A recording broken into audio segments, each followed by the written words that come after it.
அனைவருக்கும் வணக்கம். நாம் இன்று பார்க்க உள்ள காணொளி, உலகத்திலே தீர்க்க முடியாத மிக பயங்கரமான வியாதி அனைவருக்கும் தெரியும், கேன்சர். கேன்சர் என்றாலே பல வகைகள் அந்த கேன்சர்களில் உண்டு. கேன்சருக்கு இதுவரை உலகத்தில் மிக அபூர்வமாக மருந்து இருப்பதாக சொல்கிறார்கள். ஆனால் இந்தியாவை பொறுத்தவரை மருந்து இல்லை என்றே நாம் சொல்ல வேண்டும்.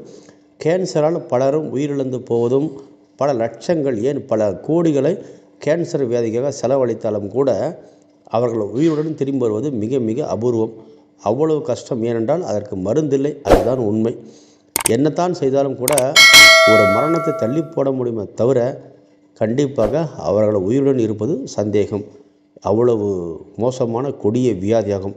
இந்த கேன்சர் வியாதியை தூள் ஆக்கி மிகவும் நலமுடன் சந்தோஷமாக கேன்சர் வியாதியை சுத்தமாக நிவர்த்தி செய்து கேன்சர் வியாதியை இல்லை என்ற ரிப்போர்ட்டை வர வைக்கும் ஒரு அற்புதமான கோவிலை பற்றி தான் பார்க்க இருக்கிறோம். ஆம், இந்த கோவிலுக்கு சென்று வழிபட்டால் கேன்சர் வியாதி முழுமையாக விடுபடுவதாக மிகப்பெரிய ஒரு நம்பிக்கை, ஐதீகம் இருக்கிறது. இந்த கேன்சர் வியாதிக்கு எந்த மாதிரி கேன்சராக இருந்தாலும் சரி, அதில் டைப் 1, டைப் 2 என நிறைய இருக்கிறது. மார்பக புற்றுநோய், வாய் புற்றுநோய், கர்ப்பப்பை புற்றுநோய், இப்படி எத்தனையோ இருக்கிறது. உடம்பெல்லாம் பரவியிருந்தாலும் கூட அது இனிமேல் காப்பாற்ற முடியாது, வாழும் வரை வாழ்வார்கள் என்று சொன்னாலும் கூட இந்த கோவிலுக்கு சென்றால் மீண்டு வர முடியும், நிச்சயமாக உயிர் வாழ முடியும் என்பது அசைக்க முடியாத நம்பிக்கையாக இருக்கிறது. ஆம், அப்பேற்பட்ட ஒரு சக்தி வாய்ந்த கோவிலைத்தான் பார்க்க இருக்கிறோம். பல வெளிநாட்டு மருத்துவர்களும் பல மேலை நாடுகளிலிருந்தும் அபூர்வ விஞ்ஞானிகளும் கூட இந்த கோவில் ஆராய்ச்சி செய்தது மிக அபூர்வமாக இருக்கும். ஏன் இதற்காக இப்படி ஒரு சக்தி என்றால் எல்லாம் பகவானின் லீலைகள் தான். ஆம், சரி, இந்த கோவிலில் முதல் எங்கே இருக்கிறது என்று நாம் பார்த்து விடுவோம். இந்த கோவிலின் பெயர் பராயிநாதர் ஆலயமாகும். இது ஒரு ஈஸ்வரன் கோயிலாகும். ஆம், திருப்புரைத்துறை, அதாவது நீங்கள் திருச்சியிலிருந்து குளித்தலை செல்லும் சாலை என்று வைத்துக்கொள்ளுங்கள், அல்லது குணசீலம் செல்லும் சாலை என்று வைத்துக்கொள்ளுங்கள். அதாவது குளித்தலை மையமாக வைத்துக்கொள்ளுங்கள். அங்கிருந்து உங்களுக்கு திருப்பராய்த்துறை, அது பேரை திருப்பாத்துறை என்பது தான் பெயராகும். நீங்கள் பராயிநாதர் என்பது தான் இந்த கோயில் பெயராகும். நீங்கள் திருப்பரைத்துறை என்று கூகுளில் டைப் செய்தால், அல்லது பராயிநாதர் ஆலயம் என்று டைப் செய்தால் உங்களுக்கு முழு முகவரி வந்துவிடும். அதை பார்த்து நீங்கள் சென்று கொள்ளலாம். அதில் கோயில் திறக்கும் நேரம், கோயில் வழிபடும் நேரம் அனைத்தும் மிக தெளிவாக இருக்கும். திருப்பார்துறை, அதாவது திருச்சி அருகே குளித்தலை என்ற இடத்தை மையமாக வைத்துக் கொள்ளுங்கள். அங்கிருந்தான் இந்த கோவிலுக்கு வழி போகிறது.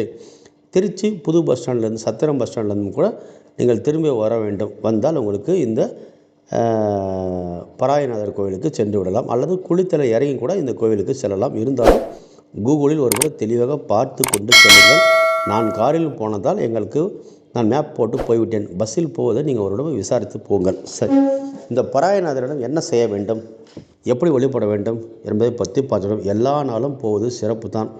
இந்த நாள் அந்த நாள் எதுவும் கிடையாது. உங்கள் ஜென்ம நட்சத்திரம் வரும் நாளில் செல்வது மிக மிக சந்தோஷம். இப்போ உதாரணமாக அஸ்த நட்சத்திரம் என்றால் அஸ்த நட்சத்திரம் வரும் நாளில் செல்லுங்கள். விசாகம் நட்சத்திரம் என்றால் நீங்கள் விசாக நட்சத்திரம் செல்லுங்கள். அல்லது உங்கள் ராசிக்கு, அதாவது உங்கள் நட்சத்திரத்துக்கு 6வது நட்சத்திரம் என்னைக்கு வருகிறதோ அன்றைக்கு சென்று வழிபாடு செய்யுங்கள். மிகவும் பக்தியுடன், ஆச்சாரமாக, எந்த ஒரு சிந்தனை இல்லாமல் முழுமையாக சென்று வழிபடுங்கள். அங்கே வழிபடும்போது மிக முக்கியமாக ஒரு விஷயத்தை நீங்கள் கடைபிடிக்க வேண்டும். 3 எலுமிச்சம்பழம் வாங்கி செல்ல வேண்டும், 3 மாதுளம்பழம் வாங்கி செல்ல வேண்டும். இது மிகவும் முக்கியமாகும். இதை கோவில் குருக்களிடம் கொடுத்தால் அவர் மிகவும் அதனுடன் அர்ச்சனை பொருளும் கொடுக்க வேண்டும். இவை அனைத்தும் அர்ச்சனை செய்து உங்களிடம் திரும்ப அதை கொடுத்து விடுவார். நீங்கள் அதன் பின்பு அந்த 3 எலுமிச்சம்பழமோ 3 மாதுளையோ அர்ச்சனை செய்து முடிந்த பின்பு அதை ஜூஸ் போட்டு முழுமையாக நீங்கள் குடிக்க வேண்டும். இப்படி தொடர்ந்து நீங்கள் 3 மாதங்கள் அந்த கோவிலுக்கு செல்ல வேண்டும். அப்படி 3 மாதம் தொடர்ந்து இந்த 3 மாதமும் 3 எலுமிச்சம்பழம் 3 மாதுளையும் அர்ச்சனையும் 3 மாதமும் தொடர்ந்து வாங்கி சென்று 3 மாதமும் அதை ஜூஸ் போட்டு குடிக்க வேண்டும். யாருக்கு வியாதி இருக்கிறதோ அவர்கள் சென்று வழிபட வேண்டும்.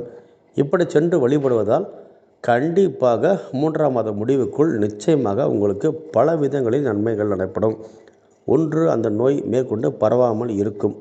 பரவி இருக்கும் இடத்திற்கு சரியான ரூபங்களில் ஏதோ ஒரு ரூபங்களில் ஒரு அறுவை சிகிச்சை மூலயமாவோ அல்லது ஒரு மருந்து மாத்திரை மூலமாகவோ அல்லது வேறு ஏதாவது ரூபங்களில் இந்த நோய் கட்டுப்படும். அதாவது நீங்கள் அவ்வளோதான் என்றாலும் கூட இந்த நோய் கட்டுப்பட்டு மீண்டும் ஏதாவது ரூபங்களில் ஒரு மருத்துவரோ அல்லது ஒரு மாத்திரையோ ஏதோ ஒன்று உங்கள் கண்களுக்கு புலப்படும். அது நோய் தீர்ப்பதாக இருக்குது. இது போதும், இந்த மாத்திரை சாப்பிட்டா உடம்பு நன்றாக ஆகிவிடும் என்று ஒரு தகவல் கிடைக்கும். அது அப்படி நன்றாக ஆகிவிடும். அதே போல் ஒரு ஊசி போட்டால் சரியாகிவிடும், அப்படியே சரியாகிவிடும். இல்லை ஒரு சின்ன அறுவை சிகிச்சை செய்ய வேண்டும் பண்ணாலும் சரியாகிவிடும் என்றால் அப்படியே சரியாகிவிடும். மொத்தத்தில் அந்த வியாதி அத்துடன் அருந்து போய்விடும் என்பது தான் இங்குள்ள மிகப்பெரிய ஆச்சரியமாக இருக்கிறது. இதற்காக பலரும் பல ஊர்களிலிருந்து பலவிதமான கஷ்டங்களாக அனுபவித்து எத்தனையோ துக்கம் அனுபவித்து வேண்டிட்டு போகிறார்கள். வேண்டிய பின்பு நலமோடு வளமோடு வாழ்கிறார்கள். வெளிநாடுகளிலிருந்து பலரும் கேன்சருக்கு இப்படி ஒரு கோவில் இருக்கிறதா, இப்படியே போனால் எப்படி, இது உண்மைதானே என்று பலரும் ஆராய்ந்து பார்த்து வியந்து போயிருக்கார்கள். ஏனென்றால் உண்மையே நன்றாக ஆயிருக்கிறது. பலரும் பல வெளிநாடுகளிலிருந்து இந்த எலுமிச்சம்பழம் மாதுளை வைத்து அர்ச்சனை செய்து அதை கொண்டு போய் கொடுத்து அங்கே மருத்துவமாக பார்த்து மக்கள் நன்மை செய்யும் கதைகளும் உண்டு. இப்படி நிச்சயமாக இவரை சென்று தரிசனம் செய்யுங்கள். ஒரு முறை நீங்கள் தரிசனம் செய்யுங்கள். பராயநாதரை வணங்குங்கள். வாழ்க்கையில் மிகப்பெரிய வெற்றி உங்களுக்கு உறுதி. நன்றி, வணக்கம்.